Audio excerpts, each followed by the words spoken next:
Welcome to the Mid-Maine Chamber of Commerce Business Breakfast Series. My name is Kimberly Nadeau-Lindloff, and it's my pleasure to be here this morning. Before we begin our program, I want to welcome, or thank actually, our 2023 Business Breakfast Series sponsors. They include AT&T, Cross Insurance, New Dimensions Federal Credit Union, O'Donnell, Lee, McCowan and Phillips, attorneys at law, Sheridan Construction, the Morning Sentinel, which is our print media sponsor, 107.9 The Mix, our radio sponsor, and Kennebec Savings Bank, our video sponsor. I would remind you to turn off your cell phones at this time in consideration of our guests, and please don't forget to fill out the evaluations that are on the table in front of you. This is being live streamed and video recorded, which will be played back and posted on YouTube. So I'd remind you to keep your remarks clean. I hope you were able to meet today's business spotlighters out back, No Negatives Photography and United Way of Kennebec Valley. Thank you both for joining us this morning. They've donated door prizes, and they also gave $25 gift certificates, little gift cards that are at all of your seats. I want to welcome our chamber members from February, new members, Charter Communications, Hinge Collaborative, Imagine Design Company, LLC, Making Connections Travel Consultant, Next Home Northern Lights Realty, the Travis Mills Foundation, Winslow VFW Post 8835, and we want to invite you to attend our upcoming events. We have a business after hours on Wednesday, March 15th from 5:30 to 7 at Camden National Bank, downtown Waterville, hosted in the bank location that's in the Bill and Joan Alpha on Main Street Commons. We have an upcoming ribbon cutting for the United Way of Kennebec Valley on March 22nd at 3 p.m. at its new location. It's at 50 Elm Street, which is within the Chamber building, so we welcome you. And that'll give you a chance to come in and see if you need to put more business cards and brochures in the lobby. Our next business breakfast will be held right here at the Best Western on Thursday, April 13th. Our speaker will be Leslie Lenning, presenting on The Struggle is Real, looking at employee mental health. Leslie will address mental health issues in the workplace due to stressors of the pandemic, inflation, and general national unrest. Explore how employers can support your workers. We are selling out of our 60th annual award ceremony, which will be held at Enchanted Gables on April 27th from 5 to 8 p.m. The tickets are $60 each and may be reserved online at midmainechamber.com or by calling the office. And we're not kidding about that. I think we have like 50 left. So we have 25 left. So I've been away. So if you want to come, you need to do it. We're not joking. Mark your calendars for the largest trade show in Central Maine. Our Business to Business Showcase features booths for members only, free admission and parking, and a $1,000 cash prize drawing the day of the event. This year's event will be held at Thomas College, which is a change of venue, in its field house, which is right next to the parking, on May 18th from noon to 6. Reserve your booth now by emailing Cindy at midmainechamber.com. Today's speaker, Sarah Davies of ProSearch, will present on developing and enhancing your employment brand to attract more top talent and ensure qualification and fit of candidates for your team. When you're asking questions, please wait until we get a microphone to you so that your questions will be captured on our video. Brandy will be coming around with the microphone. It is my pleasure to introduce Michelle Jolalabi. She's the Vice President of Human Resources and Diversity at Thomas College. She's also our board chair, and she's going to introduce Sarah. Michelle?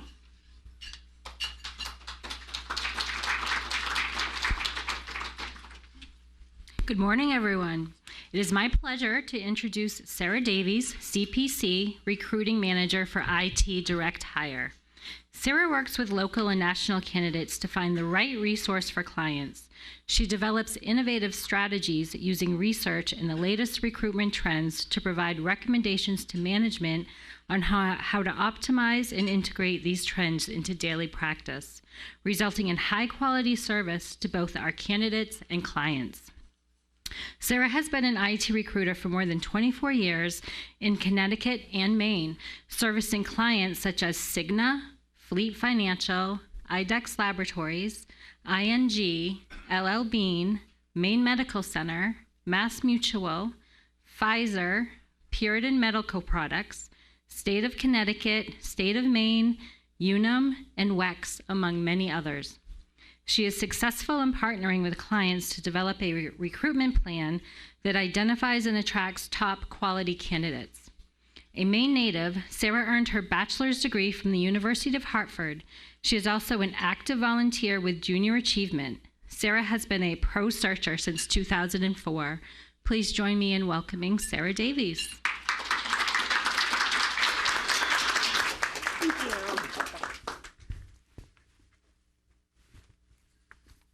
Good morning. Thank you very much for having me this morning. As everybody knows, I am Sarah Davies from ProSearch. I've been with ProSearch since 2004, 19 years this year, and ProSearch is celebrating our 29th year this year in the Maine market.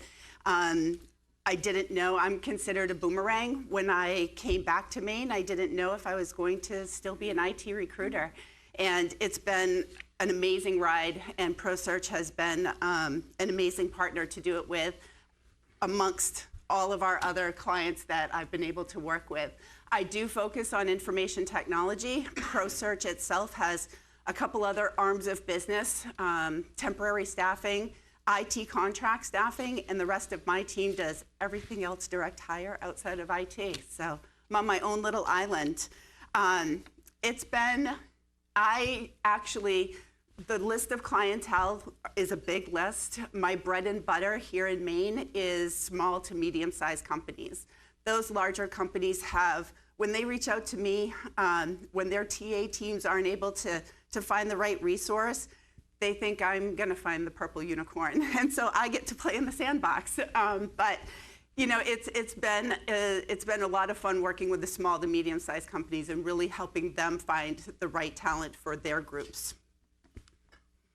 So today we're going to talk about how to market yourselves, how to help you all in your companies find that right talent, and what I'm learning from my clients and what I'm learning from talent and what they're seeking, and how hopefully that might be able to help build your strategy. So we're going to talk about building your employment brand, the dynamics of today's market, critical steps in the recruiting and hiring process, and then tools to identify these candidates. When you think about building your employment brand, some of the critical things that you might want to think about and what are perceived in the market and how you're perceived internally from your employees. LinkedIn has been an amazing tool. We call it the business Facebook. And what that we're finding is both internally and external candidates are really focused on LinkedIn, your company brand, encouraging your internal employees to post about your company on LinkedIn, join relevant groups on LinkedIn, post updates, share articles, and encourage your internal employees to do the same. And that is what the external market is looking at and really taking to heart, and that's their first step. Facebook has been a successful tool for clients. It's definitely generational. And so it really depends on the clientele, the candidates that you're targeting. But it's been a great tool. It's continued to be a great tool for us. And Glassdoor can be the double-edged sword, but getting your internal employees to help market and help post and help create their story out there has really been a benefit to encouraging new employees to come into your environment. And then the industry journals. Many of our clients are having their internal employees write in journals and become part of the community. And the more out there, the professional community that you can become a part of, the more your brand gets out to prospective candidates. And like today, community engagement, locals, associations. We have found that more employers are, and I'll talk about it a little later, but more employers are shifting towards having a lot of flexibility and getting their employees out into the community and engaging.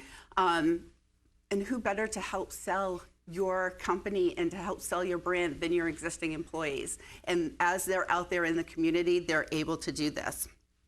In chambers and nonprofits, again, the community involvement, being able to participate, sponsor, and get out into these types of events like today are where you're able to get your name and brand out there.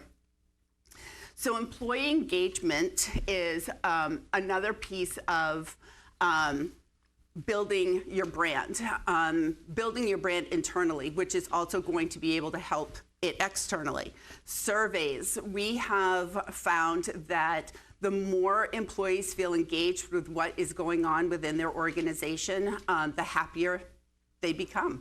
And the happier they feel that they are really taking onus and being a part of building the organization. And through surveys, we're finding that organizations are able to bob and weave with what's going on in the market from what their employees are able to give back to them. Team meetings, whether that's, most of these team meetings are your smaller ones, not so much your larger ones. We leave those for the offsite activities, but the small team meetings are really being able to be collaborative, let people have a say. It's having a seat at the smaller table that is allowing employees to gain that confidence to build and to become part of the larger organization. And offsite activities have been an amazing way to get employees engaged within your organization, and again, help them be able to build that brand outside the organization. One example of that, we did an Outward Bound team meeting at Cow Island, and it was amazing. The things that we've learned about ourselves as a group, about our teams, about our organization, and we had done it the year before we became an ESOP.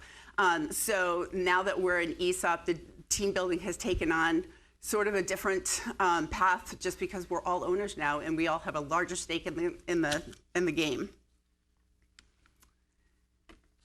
Identifying your company culture. This is where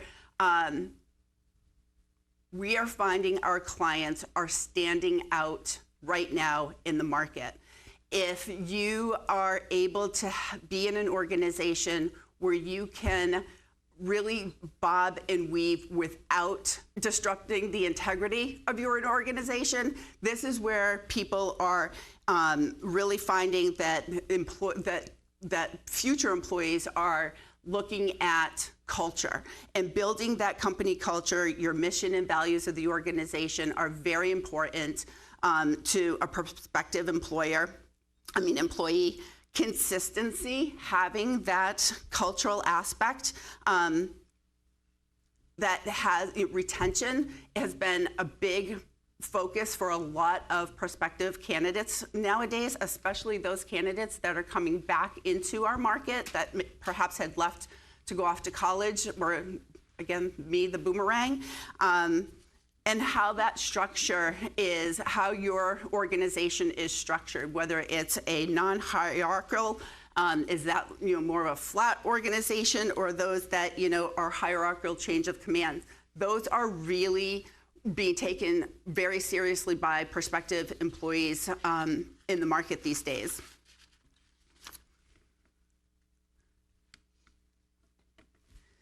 Some critical steps in the recruiting process that we have found that have been making a difference as candidates are starting to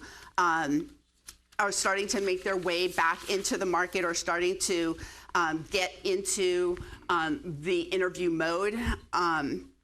One of those is targeting the right candidate profile. Some of the key tools to reviewing and refining some of who you are as a culture. Where do your top performers come from, and what was their culture like? And then the dynamics of today's market. Did I fast forward too much? And then some of the dynamics of today's market being a low employment market versus a high unemployment market. This is where active versus passive candidates play a huge role. I was just mentioning at the table, long are the days gone where you can just post a job and pray for the right candidate to apply. It's really going out and researching and finding those candidates that that are going to fit your organization, and being able to really find that right fit. And that comes from doing research where your employees have come from and what those cultures look like in those companies. And what really motivates today's job seekers is frequent feedback, that positive, both positive and negative. We're finding that more job seekers now, if an interview didn't go well, they're wanting to know why. They're wanting to be able to shift how they're presenting themselves to get into the right organization. Feeling as though that they're contributing to a team and a larger enterprise has been a big shift into what we're finding from candidates and what we're hearing back from them and what they're seeking in their next role. Autonomy paired with some clear expectations and direction and outcome. So that falls into those hybrid workers. They want to have some autonomy, but they also want to have some clear road path as to what is expected of them. And community involvement, as we talked about, is a big one. The flexibility. Right now, we are finding from our clients, those that have not been able to adjust without compromising their company culture, those that haven't been able to adjust to the market from a hybrid or a full remote are finding themselves really struggling with finding good talent. And it's just, every job in the state of Maine really has become competitive nationally because of the pandemic. And our clients that haven't been able to shift or be able to get past having a successful remote worker or even hybrid remote worker are feeling that pain right now and trying to find and fill their gaps that they have currently in their employment. Some trending things that we're finding from companies that are really helping them. Flexible or doing away with vacation policy. So flexible PTO time. For instance, ProSearch, we don't have any sort of set PTO. So as long as our work is done, as long as we have some of our employees that are very comfortable and very successful in taking 6 weeks a year. There's others of us that only take 2. It ebbs and flows. From an IT perspective, a lot of my hiring managers that have these flexible vacation policies in place really only care that you're not taking a vacation during an implementation, during a key critical time. DXC is one of those big clients right now for us. They do a lot of the IT work over at BIW. And so they have no vacation policy, and that's been a real big draw for them to be able to find the right talent. When you think about how you're going through the recruitment process, some of the critical steps that really make everybody's job that much easier is being able to define a real business need for the position that you're filling. There is nothing more frustrating from an HR perspective, from a candidate's perspective, as the job ebbs and flows, the expectation of the job ebbs and flows as they start to go through the interview process.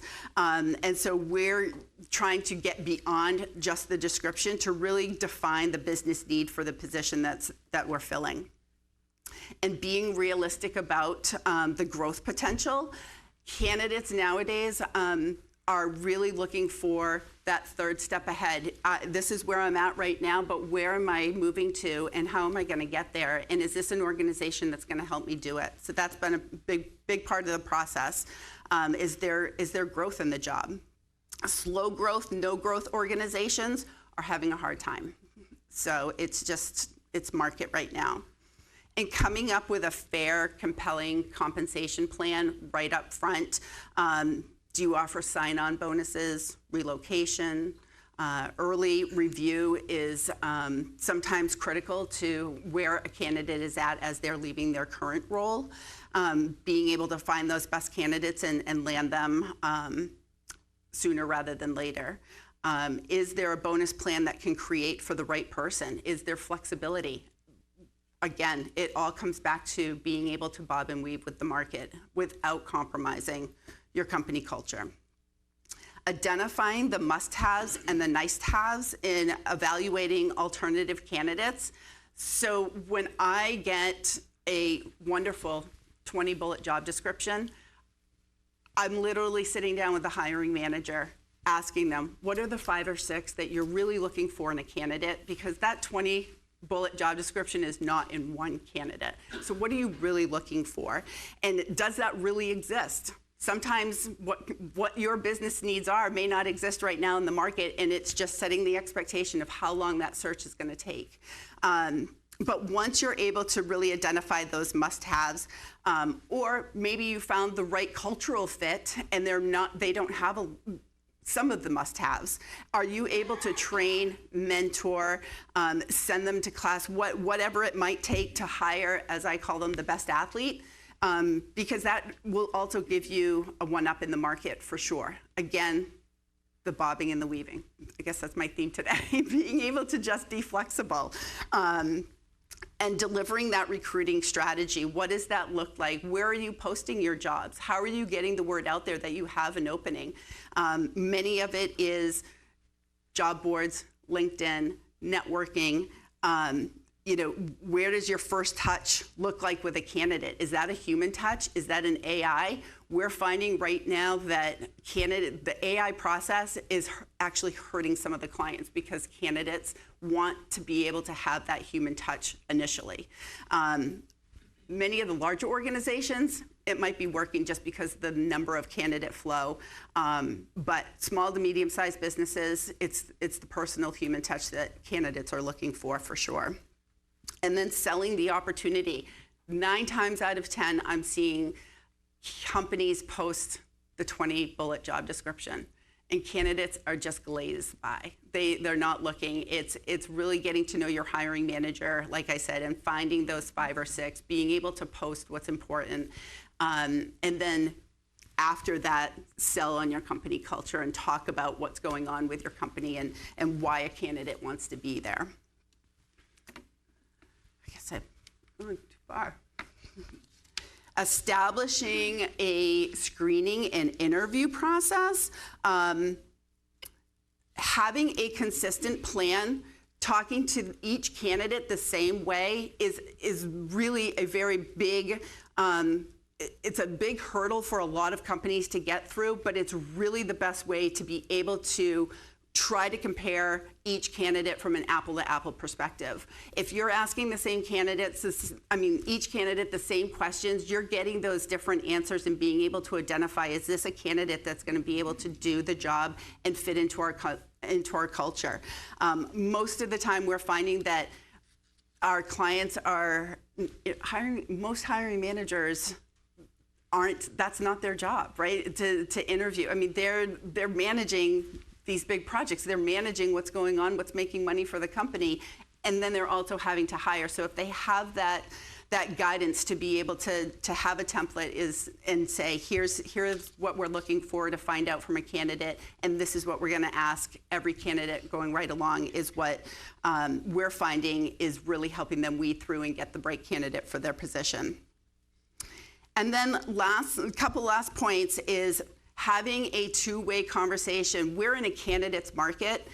That candidate is interviewing you all just as much as you're interviewing them. And being able to have that conversation versus just a Q&A from a candidate's perspective has really turned the corner in making them be more engaged in the interview process. And so they have really shifted the market in the way that companies need to think about how they conduct their interviews. And lastly is determining an offer strategy, making sure that you all have a game plan in place for the right candidate and what that looks like. A lot of times, HR can weed out some of those, as I used to call them, as you verbally wrap your arm around a candidate, you get what's important to them. Sometimes it's not just base salary. Sometimes it's the PTO. Sometimes it's the hybrid flexibility. Sometimes it's, your hours are 8 to 5, but if you have to leave at 3:30 for your kid's game, we're okay with that. Like, as long as work is getting done. Finding out those soft skills and what's important to a candidate and building that into your offer strategy has been a game changer for many of our clients as well.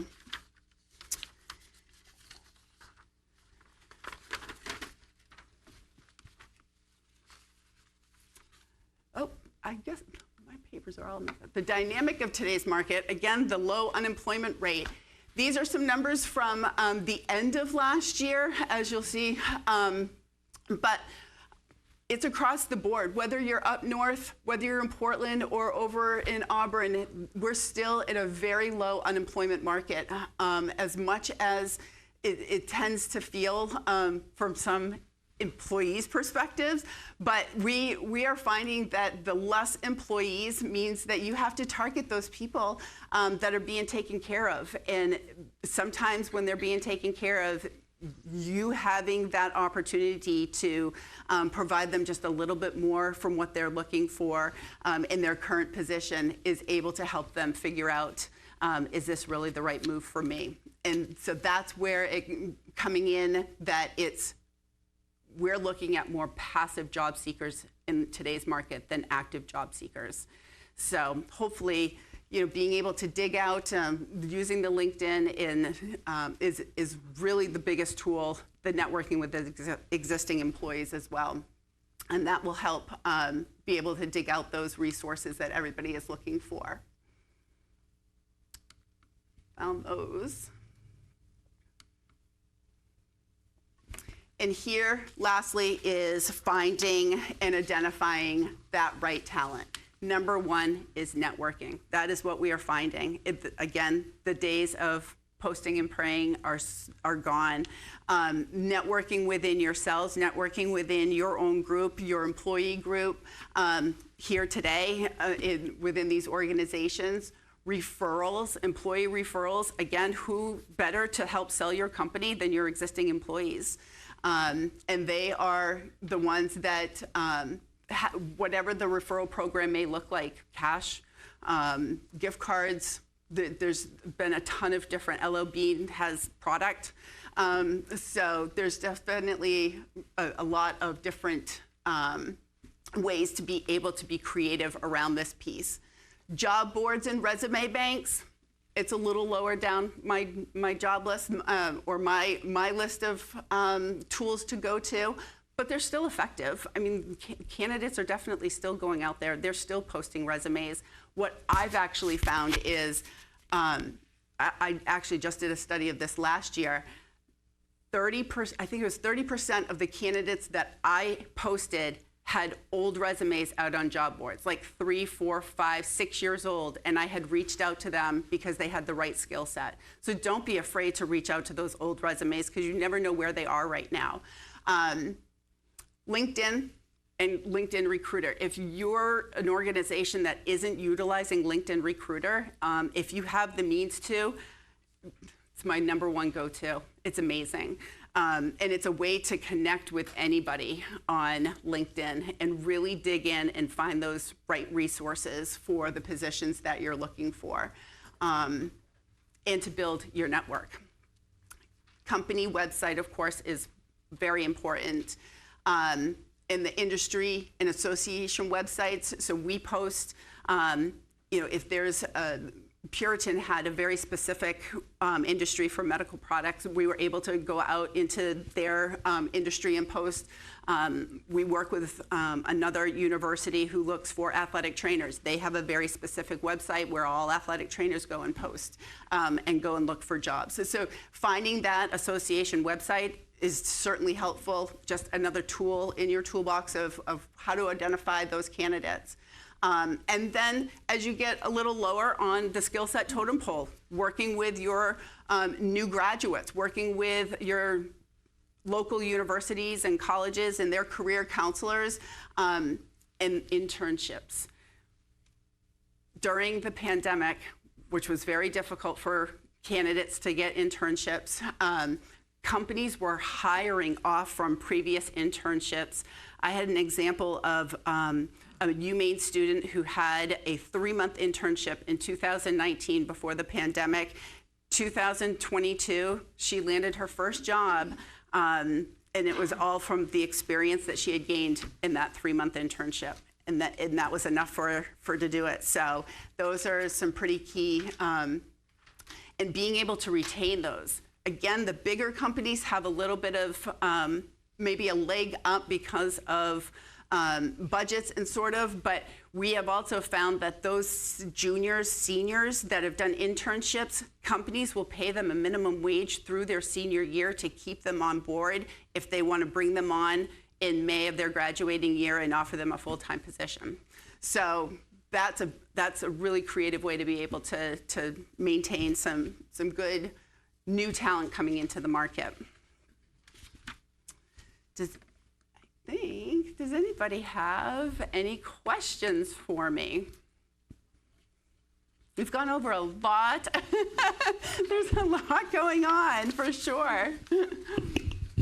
Yeah, so when you talk about doing away with PTO policies, that is something that I'm intrigued by and something I've thought of. So 2-part question. One, how do you get buy-in from the top for something like that? And secondly, what are some of the cons of doing away with PTO policies? Sure. So we have found getting the buy-in has really become the market shift, giving yourself an extra sort of leg up in the market compared to maybe some of your competitors around you. The second is it really instills the integrity of the person that you're hiring, right? And it puts a lot of onus on the management to be able to set with their team clear goals and clear expectations. We're finding that if, again, I'm from an IT background, so if you're having candidates schedule their vacations and you're a week out from an implementation, it's probably not good choices. So it does put the onus on management, but it also makes the candidate that much more engaged in their existing project. What do you do if you're a brick and mortar or you are in manufacturing and you have a line that can't be disrupted by people taking time off? What are those industries doing to attract talent? Because you can't just have everyone off. Right. No. So we have found, and I will use one of my most recent clients that I've had quite a bit of success with, Puritan, for example. They've been able to switch to monetary bonuses. They've been able to switch to maybe off-hour payment. They've been able to switch to different.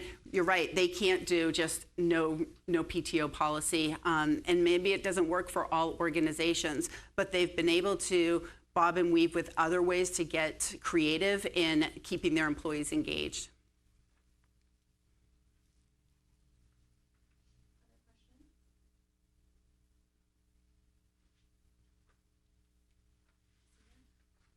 Well, thank you so much. Yes, for sure. Thank you so much for having me.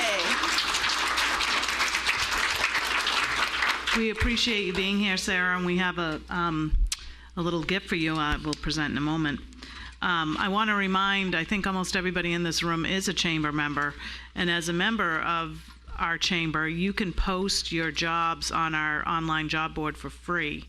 We have about 250 jobs posted there right now, so if you're looking for a job, you can go look too. I think the point I'm trying to get across is that we are marketing that job board. So we're doing Facebook posts and we're putting out banners and we're trying to push that. It's the front cover of the In Touch newsletter this month. So if you have a job, please post it. You should have a username and password. If you can't figure that out, just email it to Caitlin. She'll put it up for you.